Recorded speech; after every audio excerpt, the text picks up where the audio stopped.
Hello guys and welcome to today's live interview. I'm here today with Spencer Lodge. Spencer is an internationally recognized serial entrepreneur, an author and business expert. Spencer's had almost three decades of experience with building startups across the world into 9-figure organizations, and he's actually local to Dubai. So I know many of our members in the community know Spencer already. And we're here today to talk about how to generate sales during the pandemic and how to multiply your revenue. Spencer, thank you so much for coming on. Well, I like that fancy intro. Thank you very much for having me. Do you know what? We're turning this into a podcast, and I think every single podcast starts with the interviewee saying that.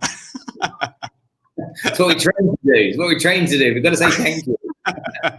Well, you can kick it off with a quick compliment. I'm fine with that. That's no problem. So we were joking earlier. I said to Spencer, "How was your weekend?" So how was your weekend? You don't dare. How was yours, Sebastian? Oh, thank God you asked. Oh dear. Okay, guys. So we'll crack on.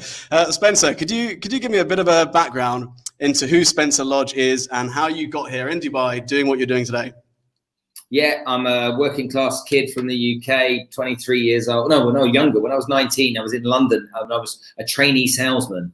And it was Friday night, as it always is in London. You go for a beer with your mates. And so there was a wine bar in the city that we went to. And there were my two mates. And there she was, the most beautiful woman I've ever seen in my life. She was mega. I couldn't take my eyes off her. But this was back before we had the things like Tinder and social media. So the only way I was going to get anywhere was to go and talk to her. Well, I didn't have the courage to do so because I was expecting to be rejected. Probably 3 or 4 beers later, I had the courage to walk up and introduce myself to her. It probably lasted about 2.5 hours before I got there. And when I said hi, and she said, "What took you so long?" And I was like, you've been staring at me for the last 2 hours, you Wally. Why didn't you just come and say hello? And so I started chatting to her. She was a receptionist or a secretary or something in an architectural firm. And I was learning about her job, her career, her ambitions and whatnot. She said to me, "What do you do?" I said, "I'm a salesman." And she just looked at me and rolled her eyes and said, "Why did I have to meet a salesman?" I said, "What were you hoping for?" She's like, "I don't know, an investment banker, a doctor, a lawyer, somebody worthy." And I said, "Let me just remind you something, young lady." I went into my kind of condescending, patronizing mode just for a second. Because I was offended, what happened was I said to her, "Look, every business in the city of London, in the UK, no matter what it is selling something. And that business needs to make revenue so that people like you can be employed. So I give a little bit more respect to the salespeople that go out there and get that revenue in for those businesses and understand they've got a really tough job. They have emotional highs and lows, psychological highs and lows on a daily and weekly basis. They're challenged with starting at zero at the beginning of every month, but they've still got to put a roof over their head and feed their kids and put petrol in the car. And whilst these people, have to be sometimes a little bit pushy, sometimes a little bit more aggressive than other people, the fact is they are solely responsible for bringing revenue into a business. You need them. Everybody needs them. And they're the backbone of business. So please show them a bit more respect." And in that moment, it kind of got me thinking that why do people not like salespeople? Why do they not, like being around them? Or why do they think negatively of them? And that's when I kind of got on my mission of trying to get my head around how salespeople can be taught to be really good at what they do and be professionals as opposed to just being cheeky chappies or people with great personalities or all that kind of stuff that gets thrown their way. Then what happened after that is I then, at 23 years old, got the chance to go and work in financial services. I did that in 10 different countries over a number of years. And then that company I was with, we bought a company here in Dubai. And in 2005, I came here and helped build that company, which I left in 2012. And then I started building my own businesses. And now I've got, I think, 5 or 6 companies doing different things that I've grown here. And Dubai's my home. Amazing. Wow. What a great story. It's amazing how that kind of one moment when you look back made such a big impact in your life and probably, drove you to continue doing sales, maybe to try and, pour more of yourself into it. There were two kind of telling moments in my life as a young person. Once was that, and the other one was my first day in sales. I remember my boss said to me, "Right, your job is to go and knock on 100 doors every morning." In my patch was the city in London. I was selling office equipment. And so I had to go and knock on 100 doors. I was allowed to go back and get sandwich at the petrol station, and then I had to make 100 cold calls. And so I understood what I had to do. And the first day when I got back at lunchtime, my boss said to me, right, you've got 100 calls to make. I want you to go and find me 99 no's, and then come and tell me when you've got 99 no's. Well, I'm 19. I don't get what's going on here. You know, I'm not smart enough to ask questions why at that stage. I'm just doing as I'm told. And so I made these phone calls on 99 people. The nicest thing they said was no. And lots of other things weren't so nice. And I got to the end of the 99 no's, and I went to see my boss and said, I've got the 99 no's. And he gave me a high five and a hug. He's like, well done, brilliant job. I was like, why? He said, because you're never going to get a yes until you earn it. And so you've got to get the no's. They're your way of earning your yes. So you've got to make sure that you search for the no's, because the more you search for the no's, the more yeses you'll find. And that then taught me how to deal with rejection. And so rejection for me it bounced off me, because if somebody said no, well, in my mind, it was the steps to the yes. So no, okay, no, thank you. You know, bad language, go away, never call me again, phone hanging up. All of that was what I needed so that I could get a yes. So I leant into it and I accelerated into it, and it didn't faze me. And that's where lots of people in sales, solopreneurs, business entrepreneurs, network marketers, whatever it may be, really struggle, because they fear rejection and it really impacts them. And it never seems to have bothered me. Yeah, really interesting. I'd probably say one of the biggest things that holds people back from doing one of the most vital tasks within their business, selling, is that fear of rejection, right? Which is almost like a prehistoric or, you know, caveman fear of being rejected by the tribe or whatever it is. Where does that kind of come from, that fear of rejection? I think that nobody likes to be rejected in anything. You know, when you're a kid at school, when your teacher gives you praise, that's what you want. We want praise and recognition as human beings, don't we? We need that. We feed off of that. And when someone criticizes you, we don't like the feeling of that. And whether it's termed criticism or a nicer term is critique, people don't generally like criticism. They don't really like critique, although they'll be more politically correct around it. But I think that it's such an important part of your psychology to understand that, you know, to get anything right, you're going to have to make mistakes. And a lot of people misunderstand that successful people don't make mistakes. And they do all the time. And it's because they're making mistakes that they're learning and evolving. And I think the feeling of rejection can knock the wind out of your sails. It can literally knock your enthusiasm away from you, and it can demotivate you. And I think it's something that people have to learn the psychology behind it, but then also practically what you have to do to not allow it to impact you or your business or your future. Yeah, really interesting. I mean, you came up with a brilliant way of kind of bypassing that rejection or dealing with that rejection or approaching it, which is collecting no's. Do you have any other sort of tips for dealing with rejection, or any other tactics that you tend to use? Yeah, I always remember that rejection, and again, this is something that all entrepreneurs have not all, but most, okay, is rejection isn't personal. It literally isn't personal. Genuinely, it isn't personal. People, not everyone's going to like your product and service. It doesn't matter whether you think it's the greatest thing in the whole wide world and you spent years developing it and you're just in love with it. What makes you think that everyone's going to like what you sell? What makes you think everyone's going to be suited to what you sell? What makes you think that you are the best of the best of the best? There's 7.5 billion people out there. There's other people doing what you do in other parts of the world that could be better than you. So don't take it personally. Now, I've always understood in my mind that out of 100 people, there'll be 30 people that love you and will say yes. There'll be 30 people that just don't like you, but they're getting your attention. And there'll be 40 people that just don't care. But the ones that just don't care, there's no point spending any time with those. They don't care enough to give you their time. The ones that love you, you're not really selling to anyway because they think you're great. It's the ones that don't like you and the ones that tell you they don't like you. And they tell you they don't like your product. Because why are they telling you? They're trying to get your attention. And if they're trying to get your attention, there's a relationship there that you can build, foster, and develop into maybe future clients too. And I remember in the past, one of my biggest accounts as a financial advisor was a big bank in Holland called ABN AMRO. And I had hundreds of clients in that bank, and it was very profitable for me. They all came off of the back of a hater, a guy that was really unhappy, had an investment he really didn't like, he was complaining a lot. And I just went in and spent as much time with him as I could, every week trying to report back to him information. This was before we were using the internet as freely as we do today. And after doing that for 2 months, that utter hatred he had for me, the company and everything else, he said to me, come with me, as we left his office. And he walked me down the corridor and he introduced me to this other guy. And this other guy was a senior guy in the bank. He gave me, I don't know, $1.5–2 million to invest. And it was like, hold on a minute here. You respect the fact that I didn't give up. You respect the fact that I kept communicating. You respect the fact that I wasn't going to walk away like everybody else had. And so I earned that respect. And then on the back of that, that opened the doors to all of those clients in that bank. So yeah, understand that there's haters, there's rejection, there's lots of negatives out there. But if you think about them strategically, you can use them to a big advantage. Really, really interesting. Yeah, this is it. As you mentioned, we're doing a lot of what we're doing online these days, right? And I mean, with that comes, there's going to be, especially if you've got a very clear message, which is going to a certain type of audience, and it's quite specific. It's almost quite polarizing what it is you're talking about. There are always going to be a percentage of people, call it the 80-20 principle, whatever, who really are not happy with you. They don't like your work, whatever it is. But I love that concept of turning, that your biggest haters into your raving fans. And ultimately, you can learn so much from that experience and from that kind of negative feedback, can't you?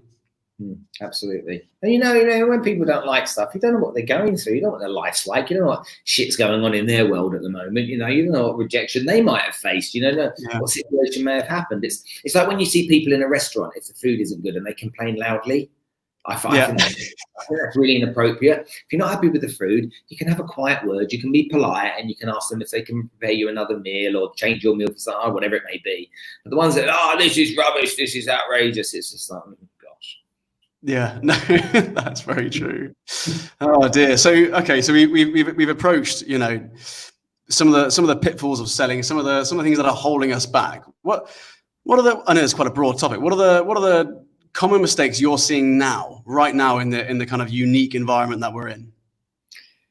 It's not. I see it all the time in every company and every individual that I work with, and I blame them, but I blame the system, and I'll say that with those things because you're supposed to use those things. I don't know what they mean really, quote but the system, and it's like we go to work to learn to be an engineer, a school to learn to be an engineer. My daughter's learning the history of art and graphic design at the moment at the University of Arts in London. I'm very proud of her and she's learning her skill. Okay, no one's teaching her how to sell. And there's no course she can take to learn how to sell at university. Not a single university in the UK teaches selling. Why? For me, that's just nuts because you need to learn how to sell. There's too many people out there that are trying to be salespeople or trying to bring revenue in their business or trying to cut corners, find a shortcut, Facebook ads, click funnels, whatever it may be, to try and generate opportunities. But they haven't mastered the art of selling. Now, I'm really, really bad with finances. And so I outsource that to somebody that does that job. They're better than me at it because they learned it and they understand it. But when you're a solopreneur and you're on your own, you've got to be the person with all the hats on. Don't tell me that being able to manage money, or program software, or create funnels is more important than being able how to sell. Because at the end of the day, your business doesn't need to be profitable at the beginning, but it does need cash flow. Cash flow will be king always. You need to find a way of bringing revenue through the door. And in the virus that we've had recently, in the pandemic and whatnot, we're not looking at people making profit. We're looking at people surviving. And the only way businesses will survive through this will be revenue, cash flow. And so you've got to sell product and you've got to get people to pay for that product or that service, whatever it is you do, so that money can come through the doors. Because it comes through the doors, you can keep the lights on. If you can keep the lights on, you can keep fighting another day. And then when you get out the other side of this and we're into better times, you can start looking at being profitable again. Yeah, I got to say, I definitely agree with you there. I mean, if you look at the very, very difficult circumstance that a lot of people are in, losing their jobs, and that's a very real, it's very much a reality for a lot of people, losing their jobs, losing their businesses.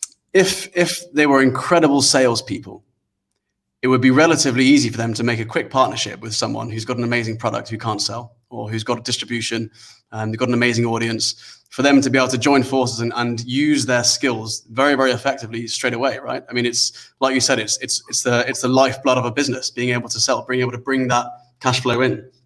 Think about transferable skills that each and every person has. Can you transfer your skills to another industry? If you can sell, you can transfer that to pretty much any industry. And what's really interesting right now is that a lot of people are oblivious to the fact that there are going to be industries that cease being in existence. I don't mean companies, I mean industries. And they're working in those industries that are going to have to leave and go and work somewhere else in another industry. And they might have to go through an enormous amount of retraining. They might have to literally go back to the beginning again and learn a new industry. Well, if you can sell, I can move from real estate to finance, from finance to automotive to online to classifieds or whatever it is that you want, if I know how to sell. So how is it not singly one of the most critically important skills that exists on the planet? Look at who's doing well right now. Okay, lawyers are doing okay at the moment, aren't they? Why? Because there's always need for lawyers across lots of different industries. There's a law firm in the UK that contacted me recently. They've been receiving lots of applications for divorces.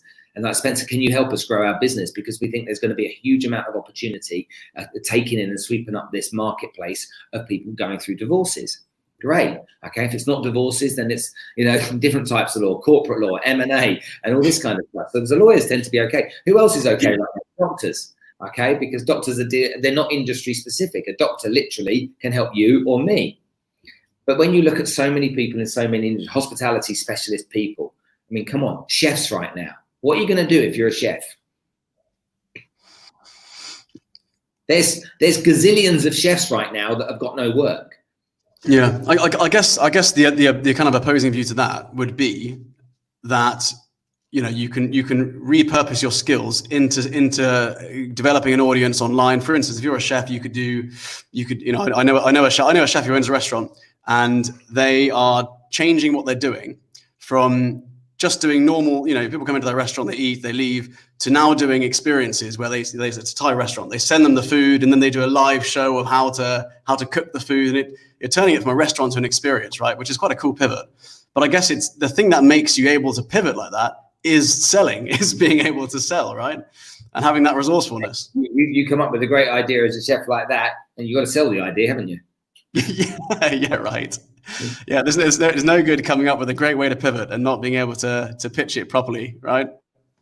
Yeah, absolutely. So looking at a salesperson, what are the most important traits of becoming amazing at sales? So everyone thinks it's the kind of cheeky chappy, larger than life type of character. Some of the best salespeople in the world are introverts. And so don't think that stereotype. I would say great salespeople know how to ask great questions. Great salespeople know how to build rapport. And so they build relationships with people and they're genuinely interested in what other people have got to say. Being able to ask great questions means you must be able to listen really well as well to those answers and be able to process them on the fly. Great salespeople know also how to solve people's problems, because the easiest way to sell anything is to find somebody who's got a problem that your product or service solves. And if you can be a solution provider, then all day long you'll be in a positive place. Now, some salespeople, where they get it wrong is they talk too much. Other salespeople get it wrong because they don't ask for the business. And also another problem salespeople have is they don't lay down ground rules. A lot of the time when you're selling something, you're kind of like your prospect is up here and you're down here. It's kind of like, please sir, can you buy my product or service? And you really need to understand that if you're selling something to somebody, you're going to sell them something that's going to benefit them. It's going to help them. So you're equally as important as they are. And so position yourself on the same level. And great salespeople understand this. And by understanding that means that you don't go in there with intimidated in any way or with any levels of anxiety or fear. You go in there knowing in your mind, I'm going to help this guy out today. I'm going to help this company out today. I'm looking forward to being able to help these people because they need me. And it's that type of mindset that's important. On top of that, you've got to have an incredible, insatiable appetite for the subject matter. You've got to look at selling as something you're proud to do. You've got to look at sales as something that you really are excited about rather than fearful of. And also, I can go on for ages about this, but on top of that, you've got to have a great work ethic. You've got to understand planning. You've got to understand diary management. Okay, lazy people, unmotivated people generally don't make great salespeople. They don't make great anything, really, do they? And then you've got to make sure that you understand that negative talk poisons not only your mind, but other people's minds as well. And so you've got to stay away from negative self-talk because it doesn't serve you in any way. And my dad says to me, I'm not a pessimist, I'm a realist. And I'm like, that's a pessimist. Dad, you're no, I'm not. I'm just a realist. I see it as it is. I'm like, I'd rather think like me. I'd rather be an eternal optimist than live the life that you live, thinking the way that you do. As far as I'm concerned, what alternative do you have but being optimistic? Sorry, Dad, if you're watching. Well, we've actually got a comment from your dad here, and he's not happy, Spencer. We've actually got Dad on the line. Oh dear, it's really interesting stuff. I mean, it's almost like people approach selling like it's this negative thing, right? But selling is to serve. And one of the I believe you know JP from Najahi. One of the interesting things that when we had JP on, we had a chat about it was that you're always selling, right? Every conversation you have, you're selling, you're negotiating, whether it's a chat with your kids or if it's buying something from a shop or whatever it is, you're constantly selling. But it's somewhere along the line, it's kind of been misconstrued and people see it in a very different light. I wonder where that's come from. When did it become almost a negative thing for some people? It comes from a place, just like in every industry, there's good and bad people in all industries. And sometimes salespeople, if they're on commission only, or solopreneurs who haven't got any revenue coming in, get desperate. And so they get pushy. And when they get pushy, they make people uncomfortable. And what started to happen over the years is that people have not wanted to be sold to, but they have wanted to buy. And so people still want to buy, they just don't want to be sold to. So you have to rethink the process. Rather than being a pushy salesperson, you have to say, so they want to buy, how can I be valuable to this person first? How can I be valuable to this company first? And this leans into stuff that you and I speak about, is content, bringing valuable content to people on a consistent basis, demonstrate that you're an expert in your marketplace, share that value freely with people, because you'll find if you share the value and you position yourself correctly, people they won't always buy from the best person. 9 times out of 10, they'll buy from the best known person. Yeah, definitely. I mean, it's interesting what you said, about not coming across desperate, because at the end of the day, you're going to rush the conversation. You're going to rush important steps like building rapport, and you're going to if you're desperate if this is your customer and you're trying to level the playing field and you're putting yourself here, you're desperate, you're not going to be on par to make a good sale and experience fair trade where both sides are happy, right? You'll sell something and then you don't feel happy about doing it, so you end up not doing a great job. What kind of tips do you have not to be in that scarcity mindset when you're going into a sale, to make sure you don't come across desperate at all, even if, let's face it, for a lot of people right now, they need that sale? First of all, sell something you believe in. That's an important thing to do. You've got to believe in the product and service. If you don't believe in what you're selling, like truly believe in it, then don't sell it. Really don't, because you'll be lousy at it. No matter what it is, you'll be lousy. If you don't believe in bathrooms and kitchens, don't sell them, If you don't believe in life insurance, don't sell it, And I think people really need to get this. A lot of people go to work every day doing something, but they look at the products and service and they're like, nah. So first of all, really believe in what you're selling. And when you believe in what you're selling, you'll believe the value that it can bring to people. Whoever that marketplace is, identify it, know the value you can bring to them, and understand. And there is enough of whatever you sell out there, 9 times out of 10, there's enough people out there. You just haven't found them. Right now, we'll take life insurance. People need life insurance big time now. And for the first time in a long time, people are saying to themselves, what happens if I die? What happens if someone dies? We need life insurance. So if you don't believe in it, don't sell it. But if you do believe in it, there's a lot of people out there that want to buy it. Now, if you sit there, go online, and Google it, you're not going to find 50 clients. But if you build out your LinkedIn profile and you start to add value on LinkedIn and you start asking people insurance related questions on LinkedIn, demonstrate your subject matter, people will comment and engage with you. You can then take those people onto a private message and then start talking to them and convert them into maybe an introductory meeting or exploratory meeting or whatever it may be. So at this stage in the sort of global pandemic that we're going through right now, a lot of businesses are still stuck at home. They can't function fully. What should businesses be doing right now? I'd like to talk more about industries and that sort of stuff. But for now, a typical business right now who is struggling, what should be their primary objective right now?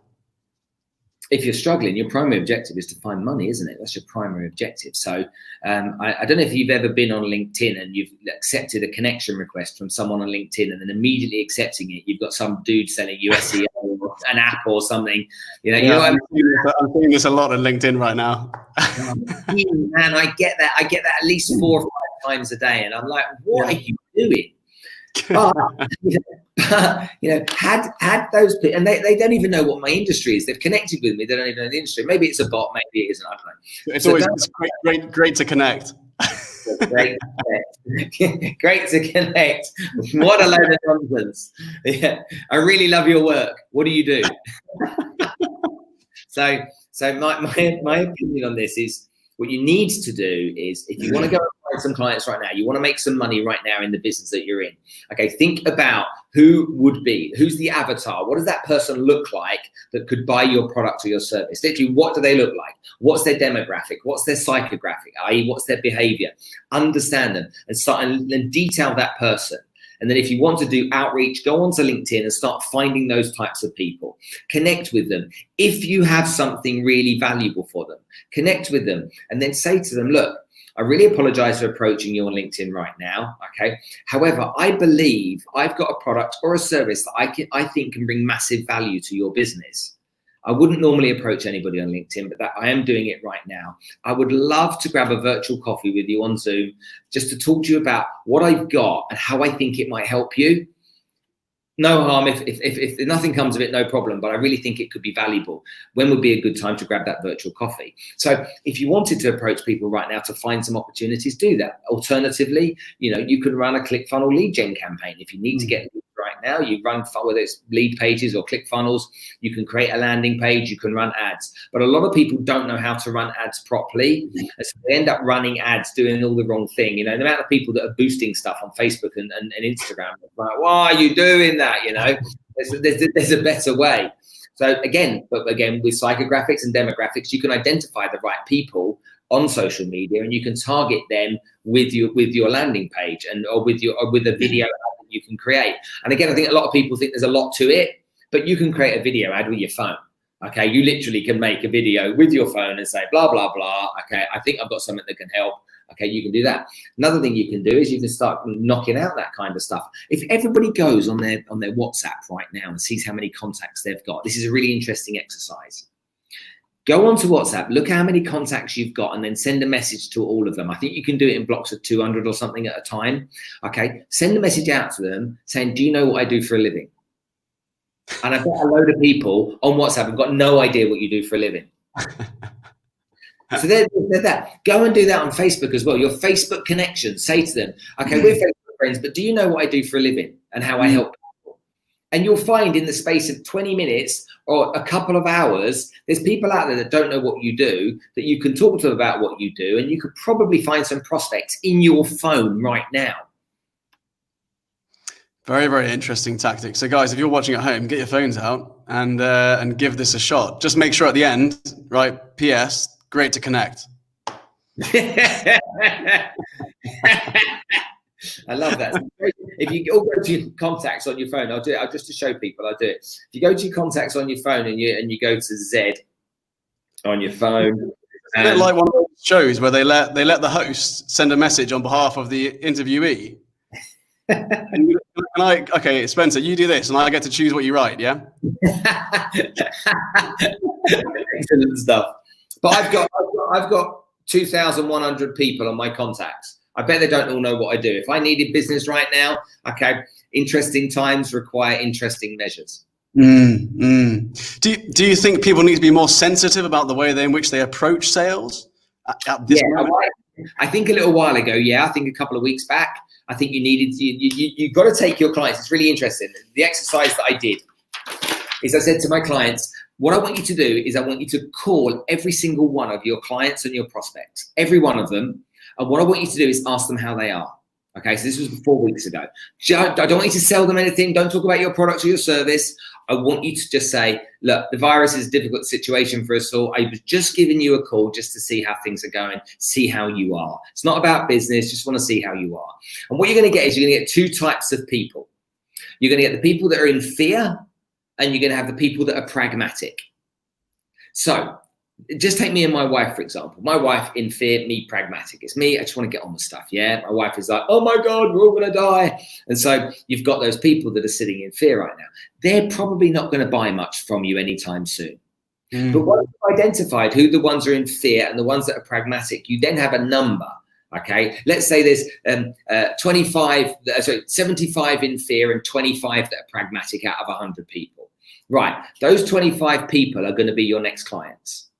Those 25 people are the people that are going to be in the right mindset or the right mind space, okay, and looking forward to find solutions, to continue building their business, to find new clients. So they're practical types of people. I then double down on those people and work out how you can bring some value to them. What can you do to make something valuable for them? How can you give them an offer, a free access? I mean, look at my business. I do corporate sales training with one of my businesses, and my corporate sales training, 80% of my clients went, stop! You can't come to our office and train anymore. We can't do that. It has to stop. And I was like, okay, understood. Yeah. Now, I had two choices. I could sit there and say, okay, fine, I can't train in the offices, or I could train on Zoom. So I converted to training in Zoom. But I sat looking at it thinking, what companies are going to want to pay the kind of money I charge for corporate sales training when they're sitting there worried about having to pay their staff salaries? So I pivoted. I decided my online course is $2,000 per person. Okay. And I said to myself, how can I make an irresistible offer? How can I make that so attractive that you'd be stupid not to try? So I took the price and I brought it down to $97 a month. That was the first thing. So I've got an e-learning platform called the Make It Happen University, brought it down to $97 a month. So I made it, the risk literally was $97. That was your risk, but that wasn't risk free. So it wasn't irresistible. So what then I did is I looked at it and I said, right, I'm gonna give people the opportunity to access that university for 7 days free of charge. So you now got 7 days free access. You pay nothing. If you like it after 7 days, $97, okay, per month. If you don't like it, no worries, cancel. You've not lost anything. So before you buy opportunity. So that made it risk-free. And then I said to myself, how can I make it so compellingly good that you just wouldn't want to miss it? And so what I then introduced was coaching as well. So not only do they get the online academy, but they also get me to coach them too, all for $97 a month and all for a free trial too. And so then I then went out, and so I get two choices. I could go run ads, okay, and run ads to generate webinars to get people to that type of offer, or go and speak to companies and say, can I give you guys some training? Now, companies don't want to spend, but they definitely want their staff to be trained. They definitely want their staff to be demonstrating that they're investing in themselves a little bit. So guess what? All of the companies with sales teams that I approached were like, yeah, absolutely. Of course you can do it. And so I was inundated over the course of March and April like crazy with webinar. Like I was doing 12 hours a day, 6 webinars a day. My brain was fried. My eyes were square. All that kind of stuff was going on. But we were converting a large amount of people across to the membership site, which then gave us revenue generation going forward. And there's no ties. It's not like a 12-month contract or anything. You stay in as long as you want. So we have to make sure we focus on the value. But by pivoting like that, leaning into the marketplace, we saw an opportunity where we were losing in one hand, then we saw in another. And all businesses need to think like this. They need to. Is our direct route to business, the direct route to market not working right now? How can we pivot what we do? And I hate that word pivot because it can really cliche, like social distancing and stuff, but it is actually the word. How do we pivot in the right direction so we can find revenue sources for our business now? Yeah, that's fantastic. I think one of the biggest problems businesses are facing, or business owners are facing, and the reason they are struggling to pivot is because they're not listening to their customers, to their clients, what they actually want. And I love the fact that you brought up phoning up your members, right? I mean, the first thing we did when this all kicked off was we phoned up 3,000 of our customers. And you know, I got the whole team around the table and I said, look, this is what we need to do. And we called it a Hearts and Minds campaign. And so for 5 weeks, we phoned everyone up for a non-rushed 45-minute call in some cases where we had people crying on the phone. You know, we really got to know people on a much deeper level, both in the UK and in Dubai. And you know, we learned a lot about what people were going through, but also what people actually wanted, and then how we could serve them with a slight modification to our service, right?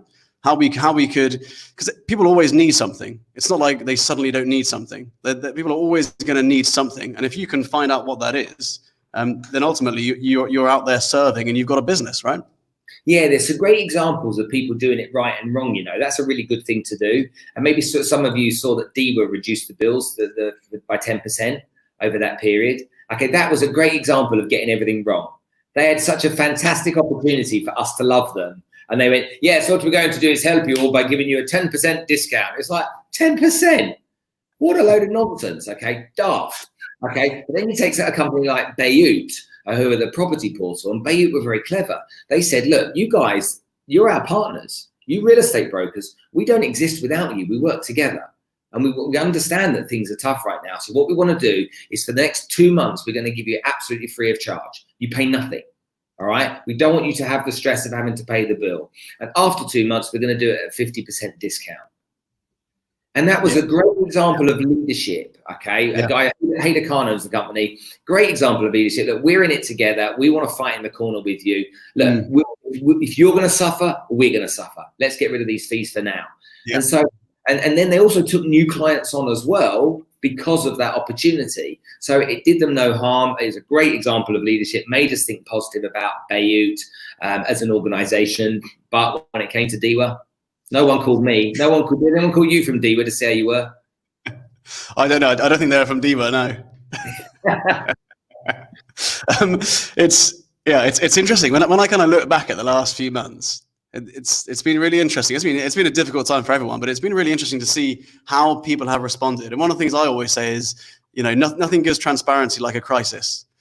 And you can certainly see that with leaders, with business owners, with communities, with how everyone's reacting to this. When you look at how businesses reacted, there was this kind of moment where everyone was doing everything for free, right? It was like, okay, we're in this together, everything's free. You can grab this. We're online now, so it's free because it's not as much value as it used to be because it used to be physical. And this is the perception, right?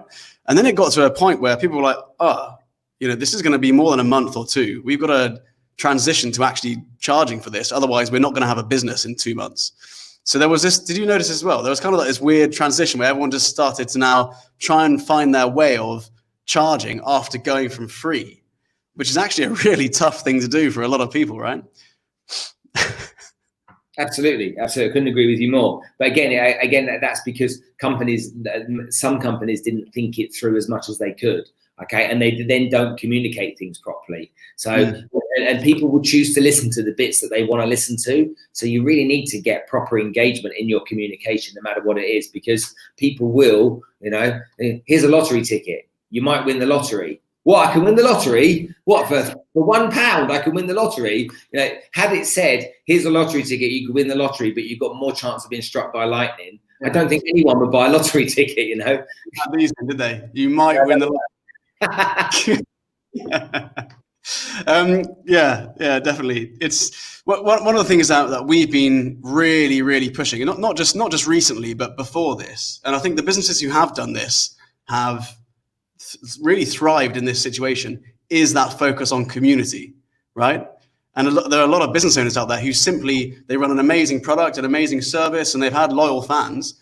But the loyal fans have come and then they've gone, and they haven't actually built a tribe or a community which keeps everyone in one place. So all your customers can sort of bounce off each other, share ideas, and kind of, enjoy the fact that they're all supporting you, right? It's exactly right. Yeah. I mean, in my membership site, it's the same thing. I'm like, guys, I was on a coaching call today. I'm like, guys, you have no idea how important you are to each other. Don't sit there silently, talk to each other. I created a community for you, share ideas, brainstorm, help each other. Right now it's tough. Okay, and I bet each of you have got something you could help each other with. Doesn't mean you have to spend money, you don't have to buy someone's product, but think about how you can add value and think about all the people that that could be beneficial to the other businesses. Talk, let's talk. I go live every Sunday night into Facebook, Instagram, and onto LinkedIn, just bringing value out to my community all the time, seeing what's changing, what's evolving, sharing the latest knowledge out there, because I want them to know. And I don't want people to suffer, although they will. I don't want people to suffer, because I really do believe that times like this, although we've never seen the pandemic before, and although we're going to have this Great Depression that everyone's talking about, the fact is we always recover. All right. We always get through the other side. We always make it. And if there's, if you were in Greece a few years ago, you'd have had massive austerity in Athens when, Greece almost went bankrupt and the Eurozone had to bail them out. They went through austerity, but they're still here. They became prosperous again. They fought again. And look at Greece now. I mean, I think they had about 3 victims of the coronavirus, one of the least in Europe, hardly anyone. They're the first ones to bring in tourists into their country. And so maybe a bit of karma played its part as well in that journey. But I really do believe that it's really, really, really important that people understand the value of community and they participate in community as well. Yeah, I mean, I think one of the things that I always think about is I've done a lot of courses. I've done a lot of online courses, where I've paid £1,000 or £3,000 or 500 quid or whatever it is. And I've always got more value actually from the community than the course, because I've stayed in some of these communities for 2 or 3 years afterwards. And the advice, the accountability, the support, bouncing ideas off, asking questions, that's such a huge part of the service, which people don't even realize. And then of course it saves your marketing, right? Because referrals are bouncing around everywhere, or it becomes more of their life, that community.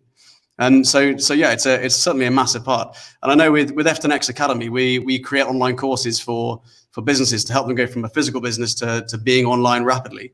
And what we always say, and we often find a bit of friction here, is we say, you're building an online course, that's amazing. Have you thought about running a community alongside it, or an inner circle alongside it, so you can continue supporting people on their journey? Oh no, I couldn't. I'm not interested in doing that, or it's not going to work for what I do, or but it's 80% of the game.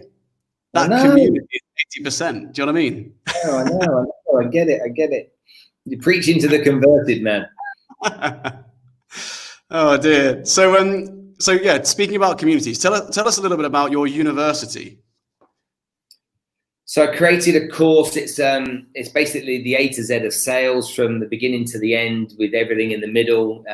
There's 440 videos. There's 26 courses teaching everything you need to know in video training format, PDF and testing format, everything you need to know about sales. And so I created it because I started doing training and realized I couldn't multiply myself. I couldn't scale because there were so many hours in the day. So I recorded everything that I knew.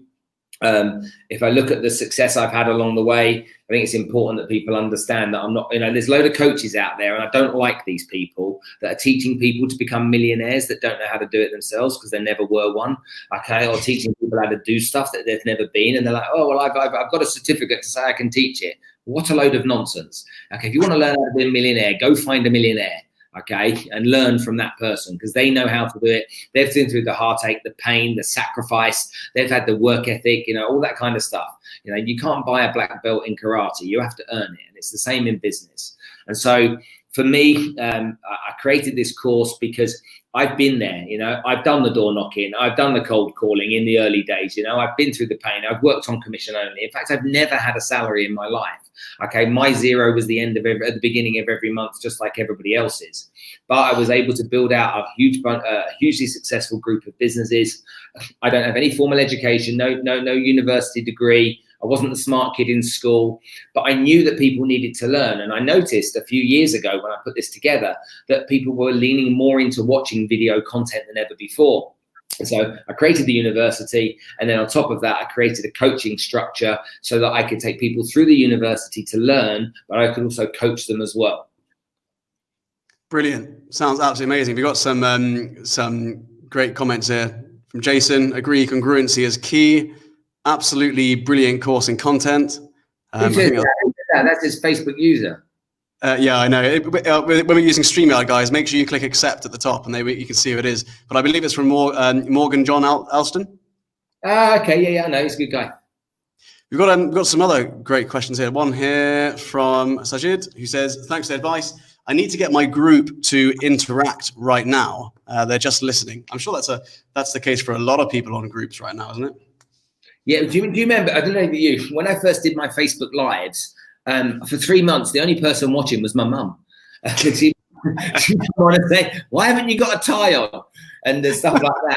And so at the beginning, what our problem is patience. We've got to exercise patience. So Sajid, when you're building that out, what you're going to do is first of all start asking way more questions in the group. Ask the group to tell you what content they want in that group. On top of that, be consistent. Keep bringing that content to people, and I would argue daily.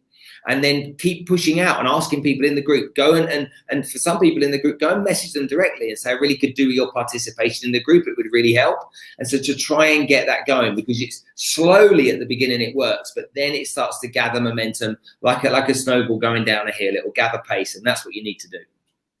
Are there any things that you found, really do help improve interaction in the group, or any sort of particular techniques or tips that you use?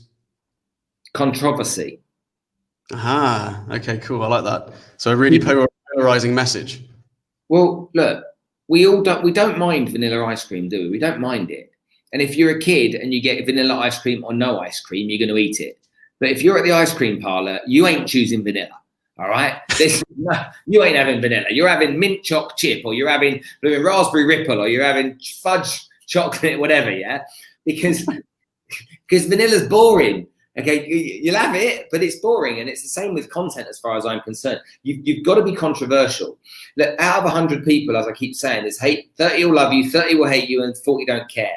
And so lean into the people that like what you do. Lean into the people that like your opinion.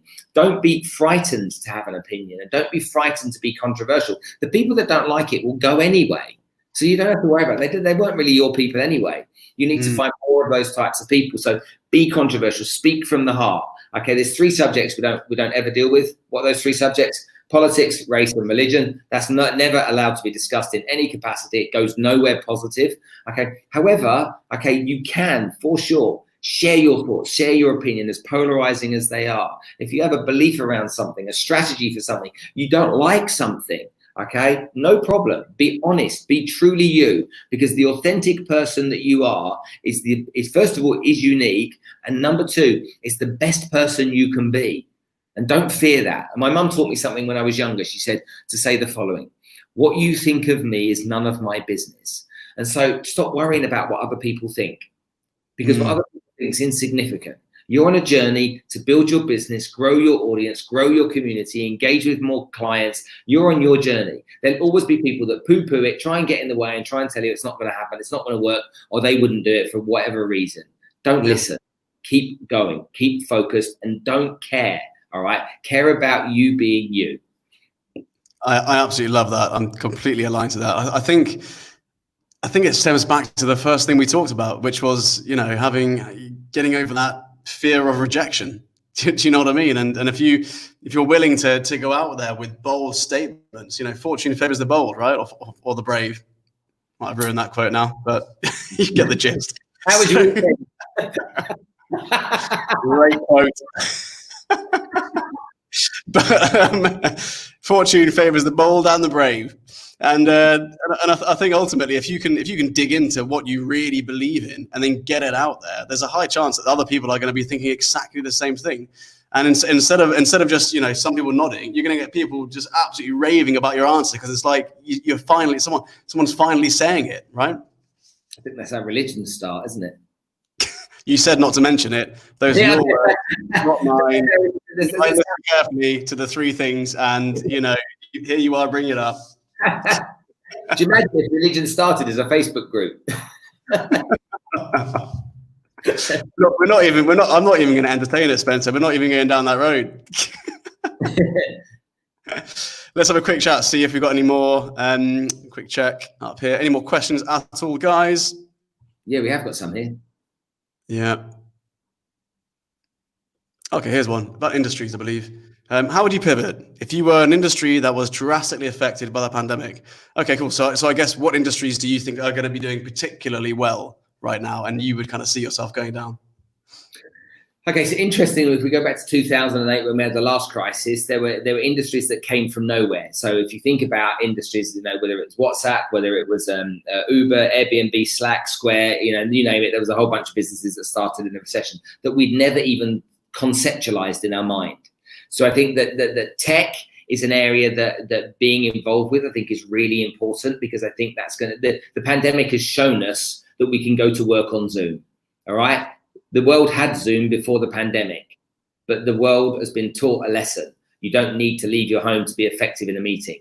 Okay, so understand that there's going to be technological advances. I think that if you think about voice, for example, voice is going to take over. Listen time on YouTube videos, I think averages 11 seconds. Listen time on podcasts averages 35 minutes. And so I think that when you got to think about voice and how that may have an impact, think about Timothy or Tim, whatever your name is, mate, I would ask you to do something. Okay, think about what you care about. Think about what matters to you, all right? There's little point you moving and pivoting into another industry if you're not going to like or enjoy it. And I know that needs must, and you might have to take a job for a short while, but that should be a job you take while you plan, okay, what you really want to do.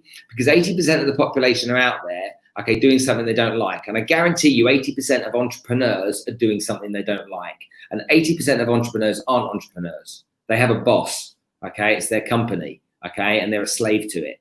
I guarantee you that for sure. So please, please, please, okay, think about what you really want to do. You will be so great, so brilliant at something you really care about. You just will be so much better than anybody else because it matters to you. So lean into that. Think about that. Think about what excites you. What magazines do you read? What websites do you go to? Okay, what kind of stuff do you consume? What do you talk about? Okay, what interests do you have? Because those types of things out there are going to be the industries that you're going to do best in. Okay, and as long as they exist through the other side of this, which most of them will, there'll just be some that don't, then I would lean into that. Yeah, definitely. Yeah, great advice. Comment here, my homeschooling client is absolutely killing it. I bet. Sometimes, you know, you're just in the right place, and especially if you're known as the go-to person for that, right? Bang, there you go. Amazing. Really, really interesting. Interesting what you said as well about how a lot of people are, their company is their boss. Their company is they're kind of a servant to the company. The company is making all the calls and restricting them. Can you tell us a little bit more about that and how to kind of reverse that and switch that? Well, go back to the corner shop years ago. The guy had the corner shop and he lived in the flat above the corner shop, didn't he? And we used to have a half-day closing on a Wednesday, and they weren't open, half-day on Saturday maybe, and it closed on a Sunday. So that was your time off that you had during the week. And then the laws got relaxed. And so Wednesday was then open, and then Sunday then became open, and then you're open 7 days a week and you live above it. And guess what? When the door's open, there's money coming through the door. When the door's closed, there's no money coming through the door. So guess what? You better open the doors and sit behind the counter. It's not an entrepreneur, is it? And so when you look at people in business at the moment, the truth is that most entrepreneurs shouldn't be doing it. They've said to themselves, I want to run my own business. I want to be in charge of my own destiny. I want the freedom. But then they became a slave because they don't have the right psychology or the right ambition or the right passion or the right knowledge, a number of different things. But let's look at the stats. Most small businesses fail. And that's because we're all so hung up on being an entrepreneur, being our own boss, that we think that being a number 2, a 3 or 4 in a company is crap. But it's not. You know, there's lots of businesses out there where you being the number 2 or 3 in that company might suit you perfectly. So being an entrepreneur, I think, is about self-awareness, like really knowing yourself. Are you the person that wakes up at 4:30 every morning, goes and works out, plans yourself out, structures and commits? Are you the person that's going to fear knocking on doors? Are you the person that's going to fear engaging with people? Are you the person that's going to fear going to the bank and asking them for a loan? Are you the person that can't even write a business plan? Are you the person that's running your business on shoestrings? What are you? Because if you want to be a successful entrepreneur, trust me, it's tough, like really tough. And the best entrepreneurs in the world are the people that are able to identify the best talent in the world and get them to get on their journey. You look at my businesses. I own 5 companies. One of those companies I run myself. Those other companies are all run by females. Those females that work with me in my organizations, they are electric. They are incredible. They are awesome human beings. And it's because I've got these great people around me that these businesses have grown. I would have never got them to this standard or this level without having them in the business. And so I've been able to find really good people over the years. And so That's a real trait, because the trouble is we all think we've got great intuition. We all think that we're good judges of character. Rubbish. Okay, most people are lousy judges of character. We all know an experience we've had where we've met someone, we go, that's a really good bloke, and then 6 months later we're like, what an idiot. What were we thinking? And that's personal life, professional life. Oh, women and men out there, you meet somebody in a relationship for the first time and you're like, wow, this person's electric, they're amazing. And 6 months later you're like, what on earth was going through my mind when I got with that person? So we're not judging the character, and thankfully AI is making that job a little bit easier for us, because artificial intelligence now will be able to, in the recruitment industry, will be able to recruit people without the bias that we have as recruiters. You know, if you meet someone for the first time, you know, you and I first time chatted today, before this went live, we were talking to her a couple of minutes before. We both had a little bit of a laugh together, and what we both subconsciously did, I'm going to speak for you, so hopefully I'm not wrong. What we both subconsciously did is we found something in each other that we liked, something tiny. And what you do subconsciously when you find something you like about someone is you subconsciously look for further things you like about them. Just the same as if you meet somebody you don't like, just a little bit. You don't like their shoes, they've got a sweaty handshake, they've got bad breath, whatever it might be, they're scruffy. You meet them, okay, and if you dislike something about them, then you literally subconsciously will look for other things to dislike. But that's bias. And so you're never going to be a good judge of character, because you have natural bias. So if you're going to be successful as an entrepreneur, you need to understand that you've got to have an insane work ethic, an insane appetite for what you do, okay? And you've not got to be offended by anybody, rejected by anybody. You've got to understand it's going to be tough. You're going to have sleepless nights, and you probably won't make any money for 3 years. So, anyone want to sign up, or Spencer put you off if you were thinking, God, you know what, I want to be an entrepreneur? Hopefully, we've given you a realistic picture. I thought you said you're an optimist, Spencer, but nothing, you're a realist. I'm being optimistic with that. When you look at people, you know, I think it's an important message, right? It's the entrepreneur is glorified. It's like it's put up on this pedestal and everyone wants to become it. And then they can spend 20 years doing something which it's not really for them, when they could have had a really happy life in the field of something they're passionate in, you know, with security, without putting themselves through it all, right? And I can totally relate. I know a lot of people who are running small businesses, who feel like they're just in a very low paid job, right? Because ultimately they're putting in 80 hours a week and they're getting the same pay as someone who's employed putting in 40 hours. So yeah, not getting 4 weeks holiday either. Sorry? They're probably not getting 4 weeks holiday either. Yeah, right. Yeah. Well, if they do, then something bad happens while they're away and they're checking their email, and you know, yeah. that's the reality. Just before we end, just to put a spin on this, what's the most inspirational story you've heard within business over the last 3 months? Inspirational story I've heard in business. Be an optimist with this one. Don't go down the realist route. I think inspirational. I've been following how people have lent into this pandemic to try and make a difference, bring value. I mean, there's guys out there I know that are killing it selling PPE right now, and so really, really smashing it, like in numbers that they've never seen, let alone anything else. But I don't think I've got a story that's inspired me in business. I think that it's nice to see how human beings can be. You know, I've lived on the Palm for 10, 11 years, and I don't really know my neighbours. And with the lockdown, I've been able to get to know my neighbours, and I've started to realise that there's some really nice people out there, and you know, like really nice people out there, people that I wouldn't even say hello to. I'd cross the other side of the street and just carry on with my head down with my earphones in usually. And so for me, the pluses of the pandemic have been getting to know people I haven't got to know before. Also that I've learned that people are willing to listen more. Everything's slowed down a bit. And so people were then paying more attention. I thought that was really good. But I do look at people that are great leaders. And, you know, I told the story about Haider Khan and Bayou. That was just, I had to watch that and I was like, that's epic leadership. Okay, he launched something at the beginning, and then he came back a few weeks later and he said, you know what, this is tougher than I thought it was going to be. I'm going to do even more. And it was really great leadership as far as I could see. And I was just sitting there thinking to myself, if I was ever working for somebody, that's the kind of guy I'd want to work for. Yeah. Brilliant. I love that story. I think that's great. Is there a part of you that kind of feels, despite that or maybe because of the fact that we can't connect in a physical setting, and especially in Dubai, it was really strict lockdown compared to a lot of countries actually. Do you feel that human beings found a way to connect, and almost on a deeper level in some ways?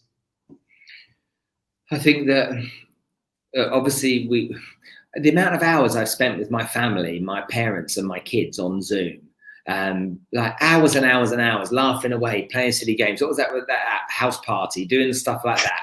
Okay, it's been fantastic. It's stuff that I wouldn't do normally unless I was with them and spending time with them. And I think as human beings, we've grown a little bit more appreciation for each other. And I think that we're all so busy with our lives all the time that we forget to lift our head up and look. And I think that's given us a chance to do so. And I've really, sad as it may seem, I've really enjoyed some parts of this. I was never somebody in my mind that was fearful of this. I was like, if I get it, I get it. If I don't, I don't. In my mind, it wasn't a big deal. I know that we can say many people will think otherwise, but in my mind, it wasn't. But I'm grateful I've had the chance to be communicating with so many more people, and that's carried on as people are coming out of the lockdown. That engagement is still there, and I really like that. And so. Yeah.